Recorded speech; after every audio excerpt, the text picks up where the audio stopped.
Poslovneži so finaliste za avto leta že pred dobrim mesecem preizkusili na Vranskem, kateri jekleni lepotci pa so jih prepričali, smo izvedeli sinoči. Mojem karakterju pa še bolj divji, bi rekel, karakter vozila, to je pač BMW. Avto, nujno zlo, brez njega ne gre. Nekdo ga jemlje kot nek prestiž, kot nek luksuz, ampak jaz pravim, da je to en del, brez katerega poslovni sveti in poslovni ljudje ne morejo funkcionirati. Ženske so ocenjevale predvsem varnost, tudi zavarovanje mora biti urejeno, pravijo. V primeru, če se karkoli zgodi, ker ženske, kot pravijo, smo pregovorne slabše voznice, kar sploh ne drži. Kot pribito pa je držano, da je mali službeni avto postal Nissan Note, službeni avto pa Peugeot 308. Iskrene čestitke!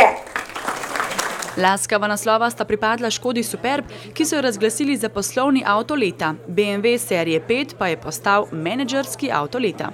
Poslovni avti, cenovni razpon nekje od 20 do 35 tisoč evrov in pa menedžerski avti, kjer je meja ne bo. Novost je eko kategorija. Toyota Prius plug-in hibrid je tudi zmagovalka med eko avtomobili. Prius je ikona.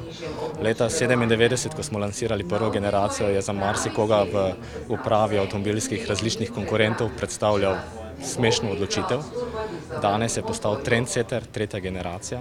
Tudi na naši televiziji prisegamo na takšen ekološki vozni park. Naslednje leto pa lahko pričakujemo revolucijo, saj prihaja četrta generacija Priusa.